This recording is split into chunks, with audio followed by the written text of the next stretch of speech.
This next case is a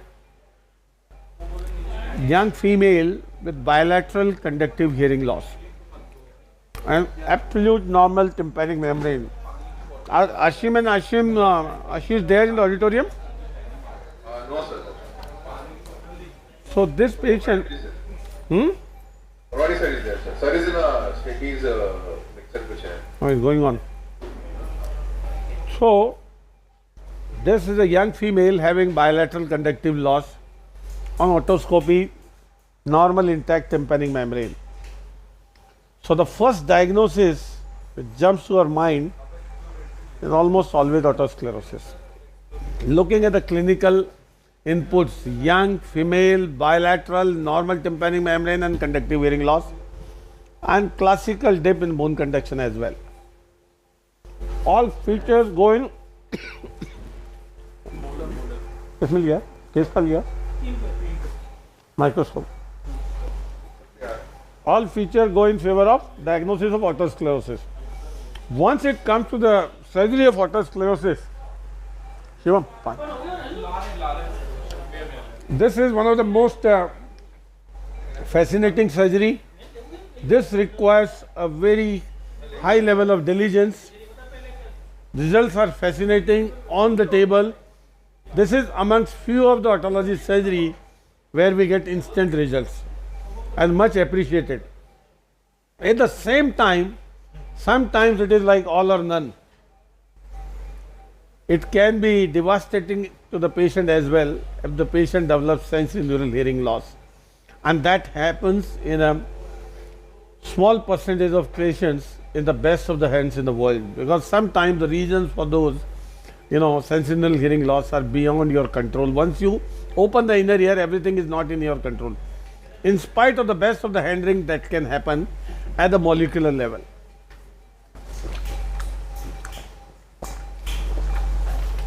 So once it comes to the surgery, as I mentioned, the surgery has fixed steps, fascinating. Sometimes it is complicated by the anatomical issues or from the disease profile, with massive disease, obliterative anatomy which is complicating the access.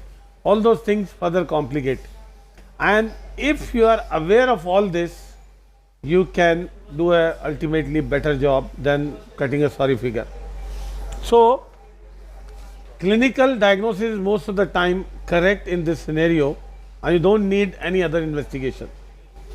Adding CT scan can get you a lot of anatomical information pre-op to make you prepared for any difficult situation if it is.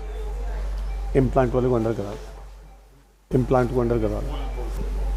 So what all to be seen on CT scan before otosclerosis surgery?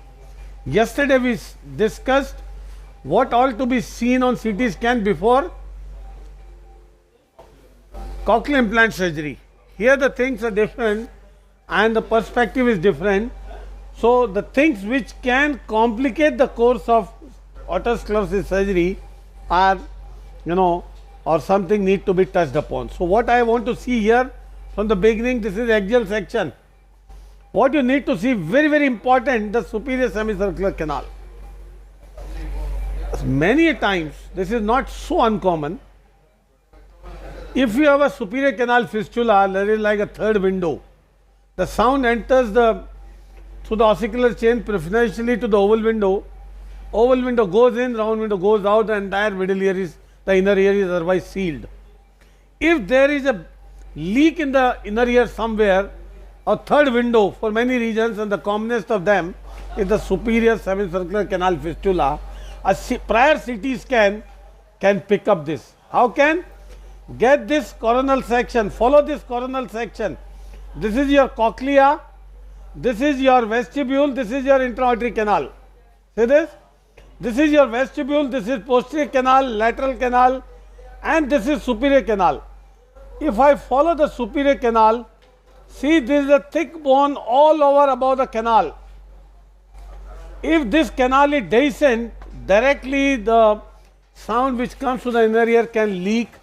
The brain pulsation may override the dehiscent canal, and the symptoms of superior canal fistula may override, and sometimes inner ear conductive hearing loss because of this leakage of sound can be perceived in lower frequency as a conductive hearing loss.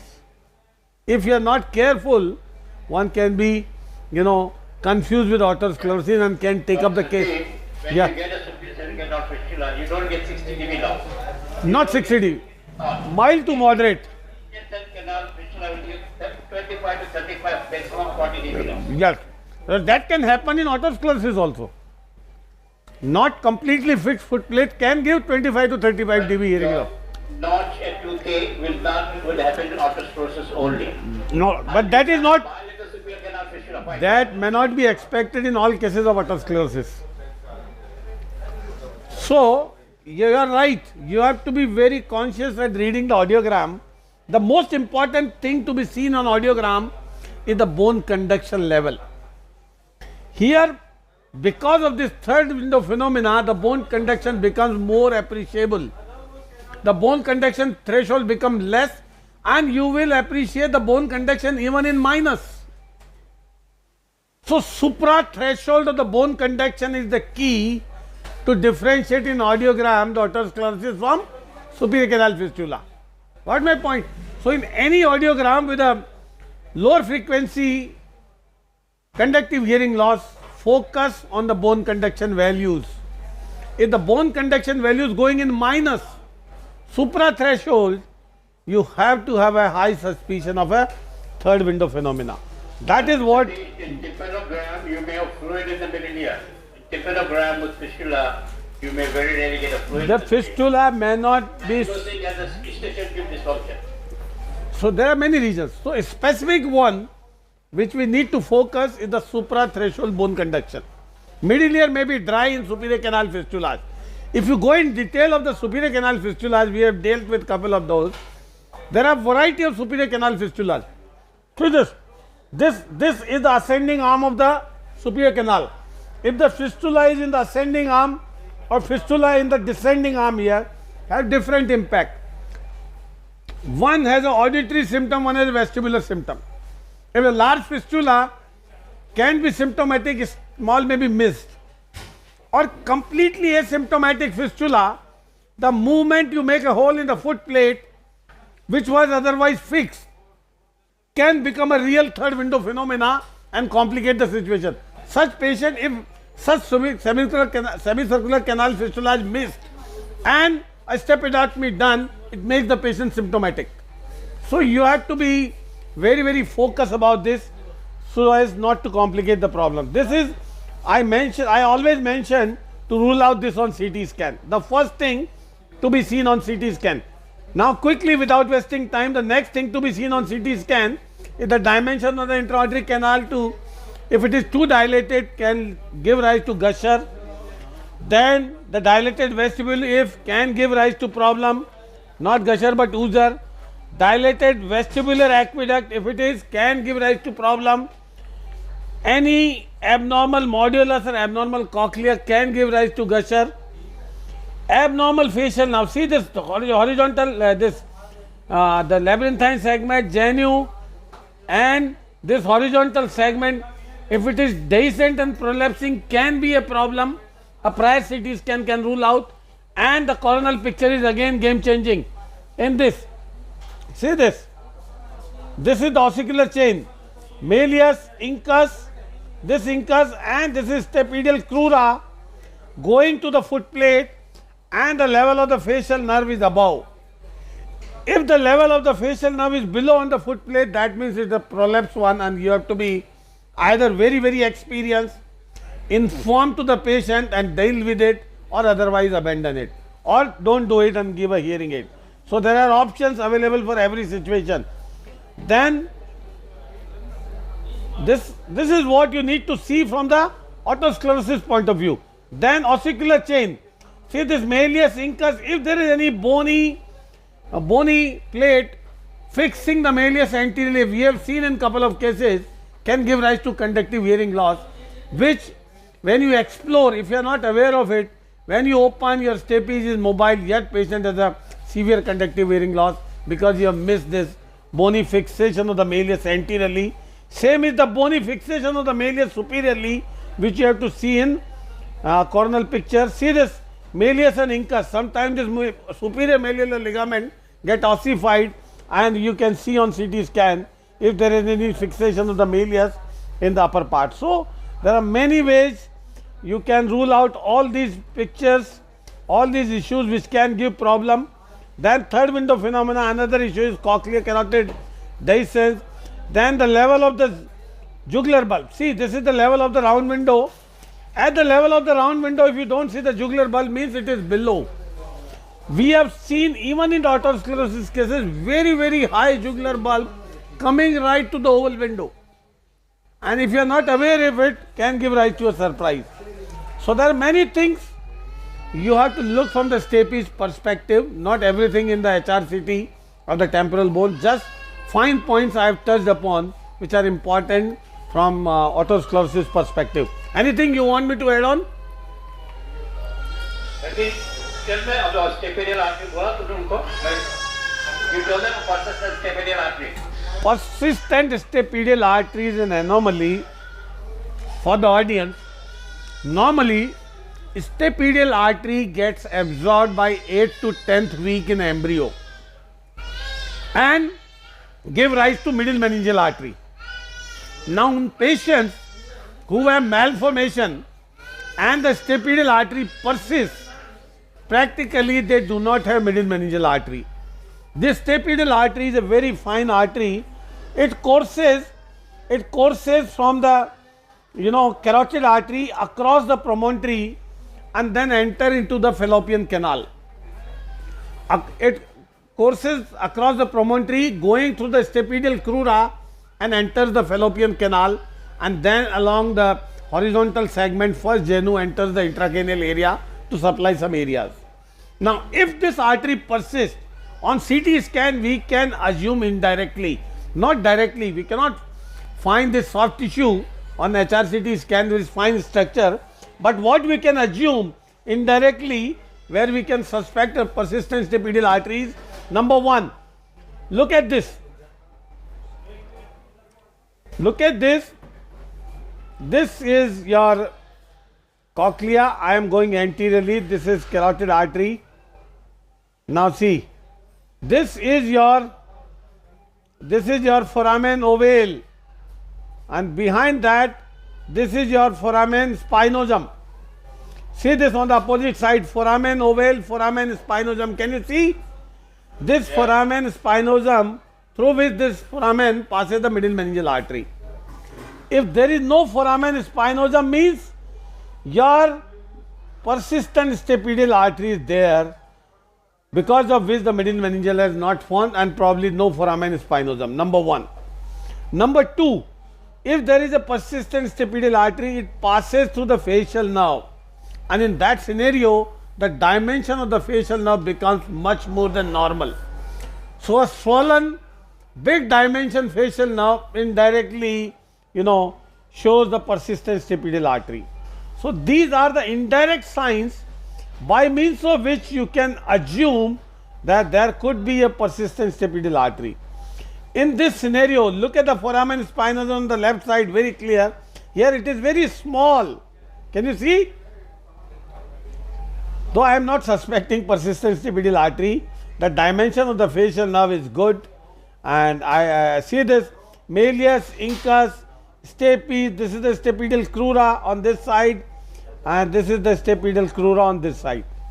That's the stapedial crura, incus, stapes. You want more information of the finest information of the stapedial foot plate. If you want, then you must get a bone cone beam CT scan, which can give you information of the thickness of the foot plate up to a very good resolution, up to 0.05 mm. So that is something, again, a vital information. You can get to know before surgery that how thick your foot plate is going to be, because otherwise, if there is a thick foot plate or obliterative one coming as a surprise, cannot give as good results as a normal foot plate. So imaging has a big role. Cochlear aqueduct emerges from the cochlea. See, superiorly, this is superior vestibular aqueduct arising from the vestibule. Now, as you go down, as I go down, this is the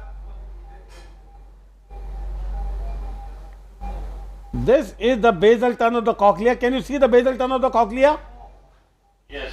This is your round window, and see this thin aqueduct coursing towards the posterior canal fossa. Can you see this? Yes. This is cochlear aqueduct. Above this is vestibular aqueduct. Cochlear aqueduct contains perilimb. Vestibular aqueduct contains endolimb. Cochlear aqueduct. Exactly opposite.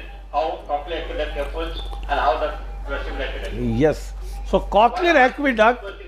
Just a minute. In France, you cannot do a stapedectomy unless you have done a CT scan of every patient. In Mexico, legally not allowed to do a stapedectomy surgery for all It's all- these things. What? I believe it is always good to have. See, this cochlear aqueduct has hardly any value now in terms of, theoretical discussion. It has value because it communicates the subarachnoid space to the inner ear space and can be a source of infection from the intracranial space to the inner ear. But in stapes surgery, from gusher point of view, it has hardly any value. Robert Jackler has done enormous research work on this and found that not a single case so far has been reported of giving gusher from cochlear aqueduct. Even this, if this duct is enlarged, it is full of fibrous mesh, which acts as a buffer from the pressure from the inner ear space or from the subarachnoid space to the inner ear to maintain that. So it generally doesn't give rise to gusher. So we can see from theoretical point of view this aqueduct, but they do not contribute much. Anything else you want me to show on CT scan, sir, before going to the case? You show too much anyway. Yeah. Get on with the case. Sorry. Thank you. So soon we'll be back with a microscopic picture. हाँ, तो madam आई ना? आ जाएंगे.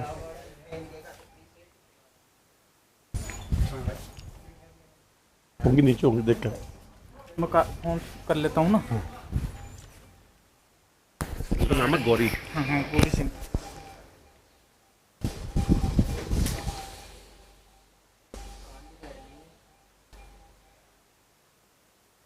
किसका? Left कर दो. Right year कर दो. इसका सीटी आ गया. कहाँ गया वो? देखा.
Connect.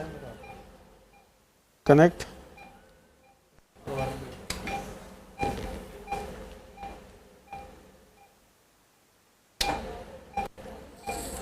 यार वो माइक्रोस्कोप लाओ ना इधर, फेंक लो.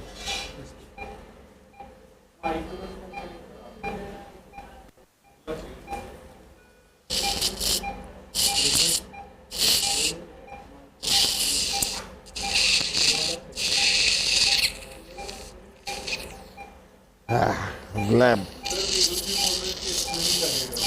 अनुपम को बुलाओ.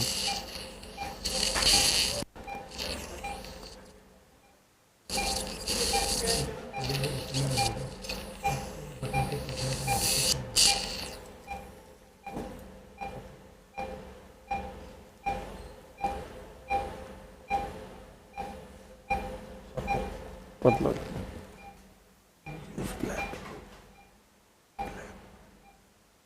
बुला अनुपम उस black.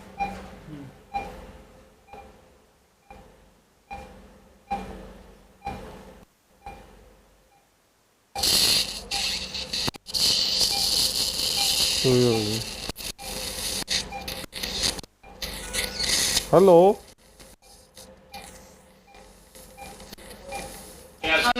Yes, sir. We are in audit. We are watching you, sir. We are all waiting for वो चाहिए laser ना कुर्सी? stability. Yeah, so I'll just connect to the microscope and focus this.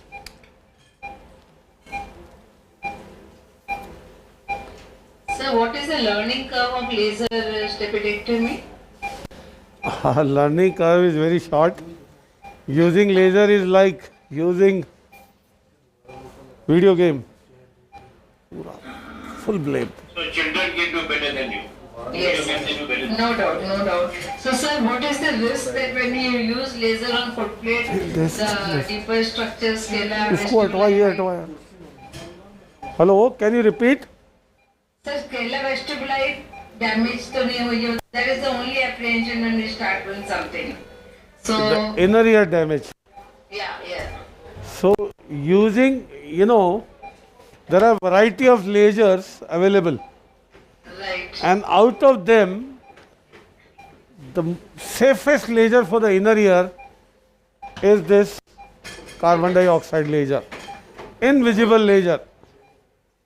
There are lasers which have gone to disrepute because of this region of giving sensory neural hearing loss. The argon laser initially came in picture in the beginning, but Yes. it would give more inner ear trauma and gone to disrepute. You heard of KTP laser? Is a contact laser. Yes. Visible laser.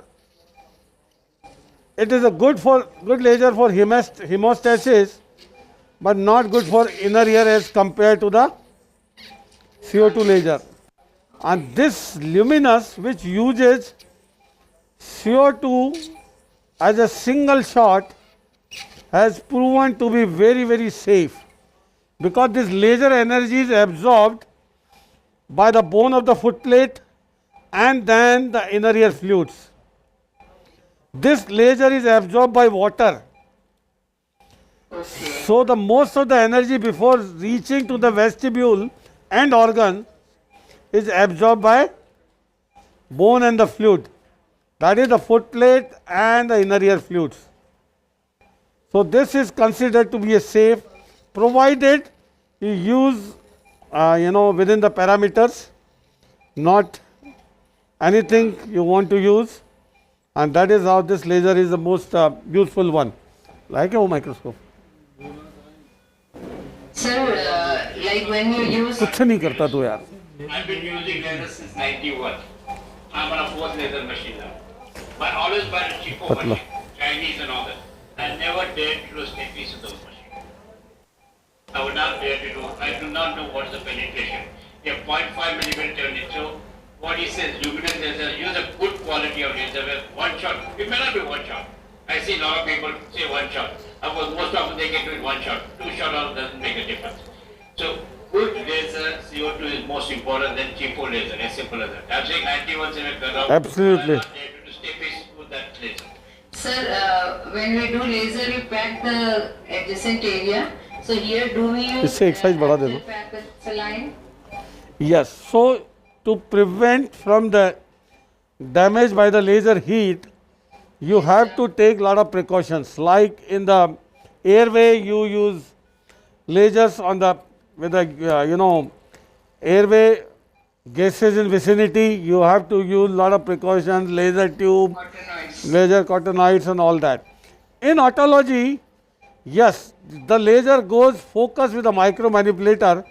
Obviously, if some vital structure is in vicinity like a dehiscent facial nerve, in the previous case you have seen, we covered the facial nerve with a wet gauze, because whatever wet material you use, water absorbs this CO2 laser.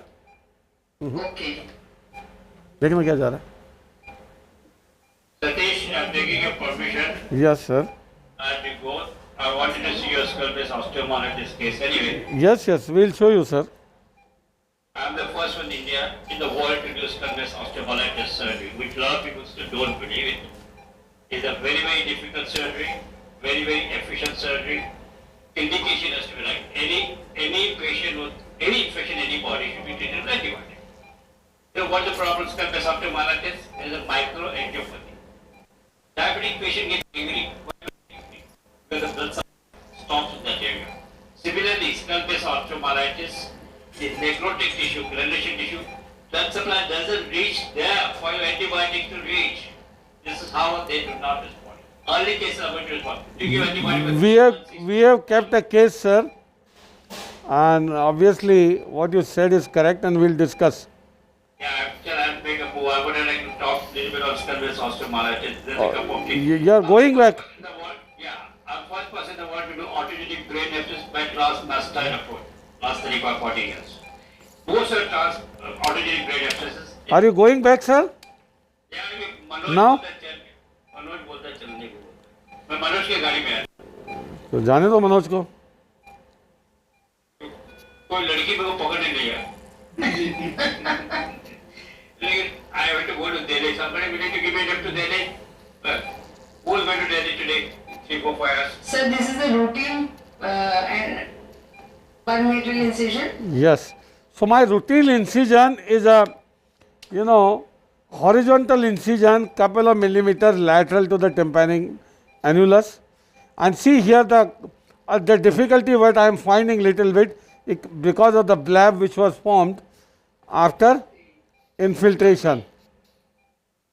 When I saw there was a big blab, and see this horizontal incision I am elevating, since inferiorly is not our area of interest.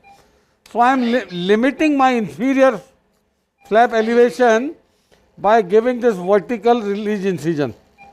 Okay. This is limiting incision, so I do not get a tear, while elevating the flap. And this truly releases the, flap well without giving tear. Superiorly, I don't limit because I may have to go far anteriorly depending upon the situation. Sometimes to release the intermalleolar ligament or anything, you may have to go far anteriorly. So the anteriorly, I leave the options open to go as anteriorly as required in the situations. So no release incision anteriorly. Okay. We can go anterior to head of malleus also. Yes, yes. See this? So area of interest is this posterior superior one in nutshell. This is our area of interest in stapes surgery.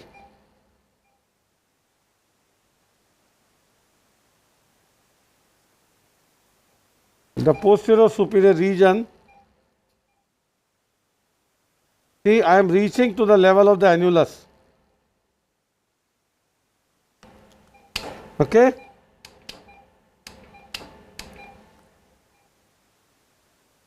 This is how I am reaching to the level of annulus.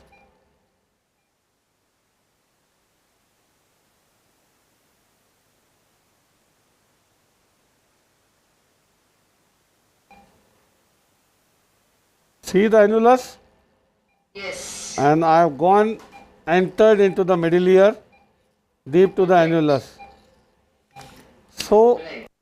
to prevent this flap falling back and giving you trouble, I can elevate the annulus inferiorly for some distance, so it doesn't fall back. See this? Yes. And superiorly now is the area of interest. See the overhang. Very much. This is the overhang and this is the chorda tympani we have just underneath. See this chorda? Yeah. And underneath is the glimpse of Joint. the incudostapedial joint. See, this is chorda.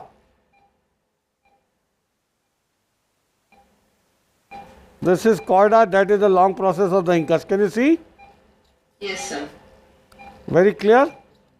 Yeah. And see, this is the full exposure of the posterior superior area. This exposure is the key.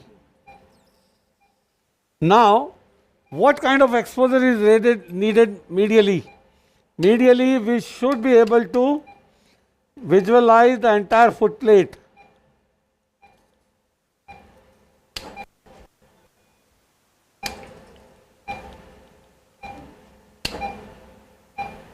I hope the picture is good now. Excellent, sir. Correct. See, this is the overhang which you have to overcome. You can remove by many means. You can use the micro drill, you can use the micro gauge and hammer, or here I am using my favorite Kalsto's curate. See now more and more incus coming into the view. My superior limit practically is where this long process starts broadening into the body and you can see the beginning. Can you see? Yes, yes. Practically you don't have to go Beyond that. on that, and inferiorly you should be able to see the fallopian canal. So superior limit is easier to understand. Now see in the depth, let me show you the fallopian canal. Posteriorly you need more space to maneuver your,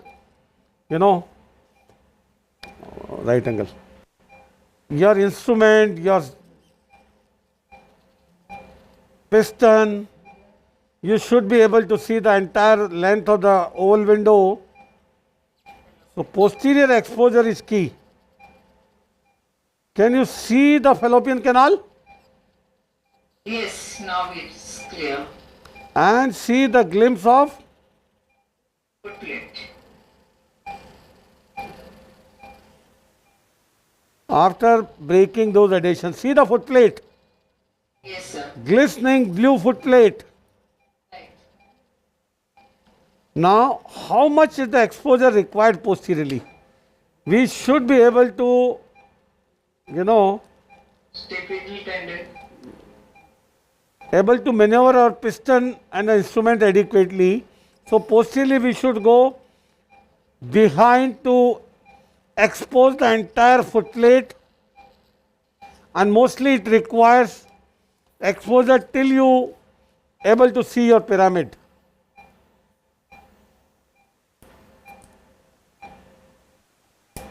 See this?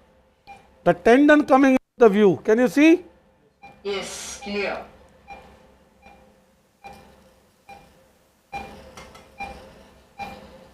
And you can release this caudal canal as you go more and more inferiorly.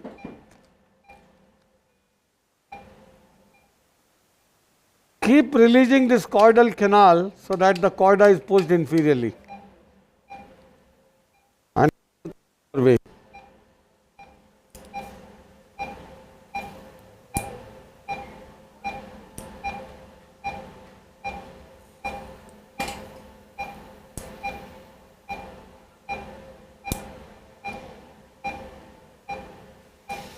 See more and more tendon coming into the view. Hello. Yes, sir. Yes, sir. We are enjoying it, sir. And see this posterior crust coming into the view. Yes, sir. See the posterior crust. A little more exposure will complete, It is done under local anesthesia, I suppose, sir. always. Always. That gives you amazing feedback About the results. about manipulation of the inner ear structure if it is undue, where patient will immediately perceive the vertigo. At the same time, you can check the hearing on the table as well. Right.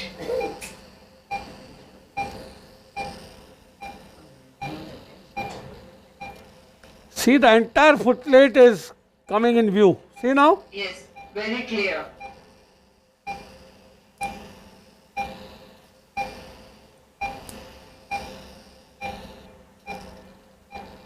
बहुत बढ़िया है.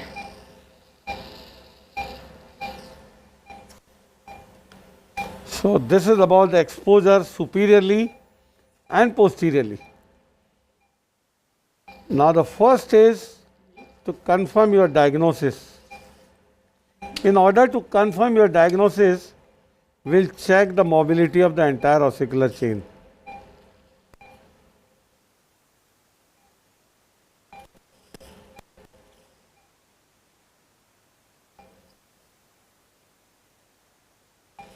See the entire stapes, stapedial joint, facial nerve, foot plate, and even round window, all are in one view. Yes, sir. So to me, this exposure is adequate.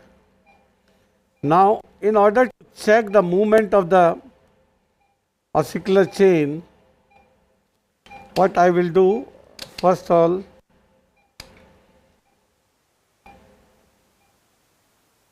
see, while mobilizing the malleus, can you see the movement of the incus?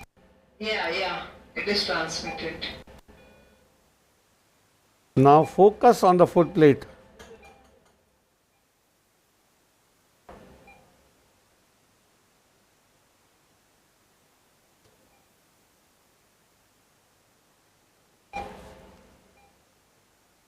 Now the focus is on foot plate. Movement of the stapes, see the incus doesn't mobilize the foot plate. Fixation is there. See the foot plate is fixed by and large. See it is fixed. Right. So that confirms your diagnosis. Now once it comes to the stapes surgery step, the steps are very clear. You have to remove the stapedial crura, make a fenestration, put a piston. Okay. But it is not always so straightforward. There is a very, very favorable foot plate, the blue one. According to the Malafonte classification, this is the most favorable type 1 foot plate. Malafonte was an Italian surgeon. Once he would find this blue foot plate, he would give all these cases to his residents. Most favorable foot plate means the foot plate is blue, normal with a normal tough bone, and the stapes is adequately fixed at the margins to the margins of the oval window. The foot plate bone is not affected, the bone is not replaced by a brittle bone, and this is the favorable foot plate. And he would give all such cases to residents. The foot plate bone is normal, so it is not going to be cracked so easily. Foot plate is more adequately fixed at the margins, so not going to be, dismantled so easily, and is a type 1, type favorable kind of a foot plate. If it is a white foot plate means the foot plate, if it is a white foot plate means the autosclerosis is coming over the foot plate itself, involving the bone of the foot plate, making it brittle, which is easily fracturable, more riskier, and in those situations the foot plate is not adequately fixed to the margins and the foci is coming onto the foot plate, and that is a risky foot plate which he would never give to the residents and would do something else to prevent dislocation of the foot plate. He would do either a reverse stepedotomy or do something else to prevent. That is a riskier foot plate. Sir, can you once again demonstrate the fixicity? One of my friend is asking. Yes. We have already seen, I had shown you the mobility of the incus and the malleus. That For- was seen, yes, sir. Our step is again. Yeah. See this. Focus on the foot plate. When I mobilize the incus, the foot plate is not moving. See this? ठीक है. And see this, you can feel the complete fixation at the margins of the oval window when you try to mobilize. It is adequately fixed, favorable foot plate for the stapes surgery, I would call it. Right. Now, Full exposure. and we have a good adequate space also in the oval window. Had there been less space, more overcrowded, I would think of doing a reverse stepidotomy. But here is the most favorable one. So I'll go ahead with the regular steps. In regular step, my first step would be, since I am using laser at 2 steps later, laser is the key. This laser I have been using almost for last 17 years. Only for 2 steps in a primary surgery and in revision at the level of the oval window. These are the 3 indications in stapes surgery. So 2 steps are the critical one, that is fenestration and removal of the posterior crus. Now see what I am doing, this articulating the joint. See my joint is at this level. By anterior-posterior movement I have found and disarticulated the joint. Can you see? Yes. Next step would be vaporizing this tendon. Okay. See now the role of the laser. Laser is the tool by means of which untouched, No touch technique is used then. yes, section. Ready? Right पैर के नीचे. So you don't need to pack the facial or all. Just They are far off, far off. confident. Ready? Right. No time, Good. it is vaporized.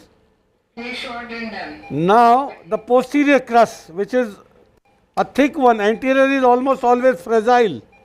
Right. The posterior crus fracture can lead to problems, can mobilize foot plate. See, I have thinned out the posterior crus. Can you see? Yes. I have hollowed out Right.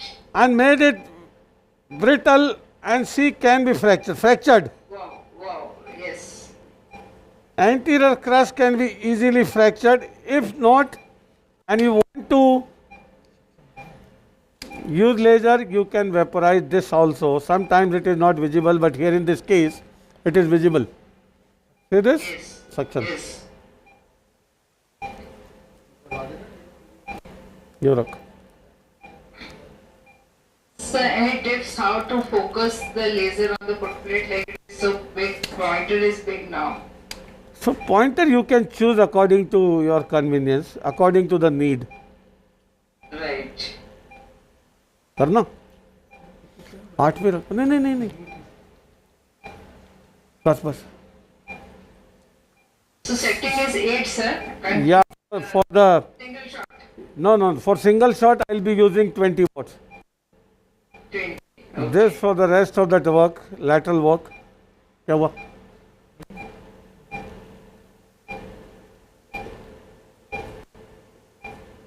So what Anna. are we doing? I am web. Plus का stump को हटा रहे हैं, sir. Yeah, I don't want to take chance. If it is visible, I can remove with the laser. A thick anterior crust is a disaster sometimes. So can you again repeat the setting 8 with continuous? Yes. See now, I have vaporized the anterior crust as well Yes. and get it out. See this? Forceps. Sir, for crust, what setting did you use? 8 watts. 8 watts with continuous or a single shot? No, no, the super pulse. See this?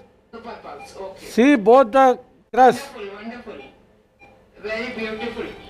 So this went off Perfection. without mobilizing. Yes. Now, Very big security point. Otherwise, yeah, for this is one of the steps where laser gives us security. Now I will, before making the fenestration, I think this is one step where a mechanical movement can lead to, subluxation or fracture. Measuring gauge. Now I will be using a titanium piston. So I am using my measuring gauge. I am expecting 4.5. This measuring gauge is this is a tool to measure the size of the piston somewhere around 4 point. this is a special tool, something. Actually, this This Teflon piston, no, this is for course. titanium. Yeah, so let me see 4.5. Oh.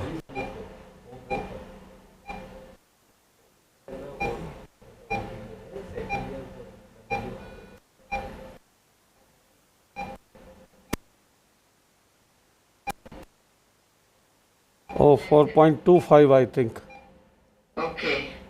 This is little longer. See, this is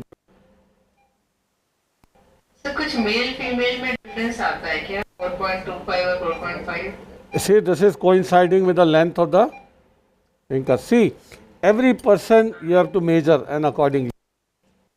You can't fit the same shoe to everybody. So measure in every case. Okay? Yes. We have measured the required size of the piston.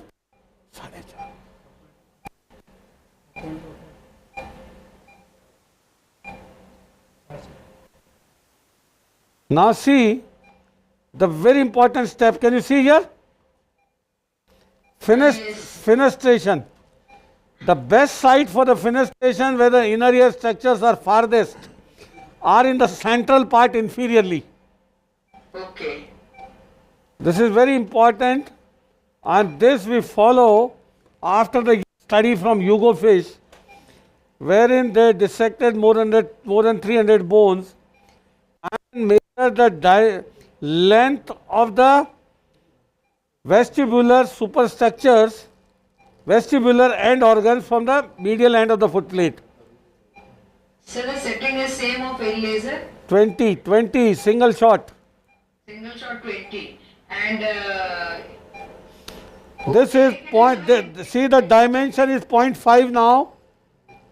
pointer is very blur and interfering with the blood, sir. See this? Single shot and done.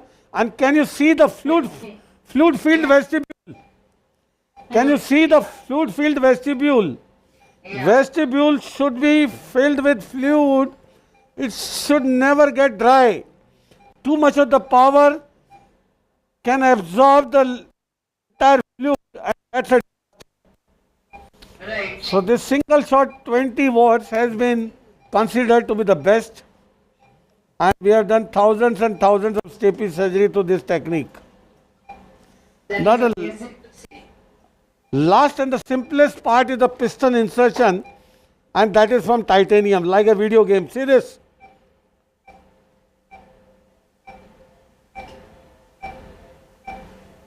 Piston at the lower end, can you see? Yes, sir. And the mouth of the piston is taking on the incus. Can you see? Yes. And this is a bar to push. And this takes on the piston. That's it. Wonderful surgery. You can see all blood. the steps. Thank you so much for wonderful demonstration. So of both the it doesn't take long. A fraction of a second. I've seen people struggling with the piston for long. See, this is minimal manipulation. Take the piston straight at the fenestra, keeping the mouth open towards the incus. We measured earlier the required length where it was coinciding with the thickness of the long process of the incus, and it becomes befitting. This way, your piston can go only half of the thickness of the incus, that is less than 0.5 millimeter. So it can never be overlong piston. This is the simplest way one can do a stapes surgery without too much of manipulation. And to seal this fenestra, what I am pouring is a micro drop of blood. See this? Okay. Is that good enough? Yeah, this contains fibrin and this will help. So finally you have used 4.25 or 4.5 in this? 4.25. Okay.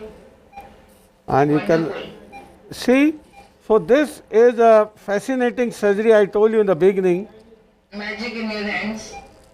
No, everybody does good, and we all learn from each other. Thank you, sir. Thank you for honoring my request, sir. Thank you, madam. Thank you for the wonderful discussion you brought. And I am repositing the flap. Unfortunately, we could not meet you. I never knew you here only. And sir, what is your next plan case after this? After this is a case of cochlear malformation, Okay. probably Mondini's or something. Yeah. And after that is the skull base osteomyelitis, Amazing. then Peter's bone cholesteatoma. All cases of interest, sir. So hope to have a good discussion with you all. Yes, sir. Thank you so much. Big thanks to you for your patience, your discussion you brought in, the facts you brought in to the notice were amazing. I know, madam, you have always been in the forefront of academic activities, and I had a great time when I visited Jabalpur in your workshop. Sir, At a very high. we have learned many things from you. We don't express, but whatever you are teaching is relevant to all the surgeons of India. Mucormycosis was the time when you made everyone a surgeon who can do some great job for society. So we are always thankful to you. So that is how we learn from each other. Transparent. You have changed the concept. Everyone, like, teachers don't hide anything. Otherwise, old teachers used to keep the secrets with themselves. See, when you teach, you learn more, what I believe. Teaching is the best way of learning as well.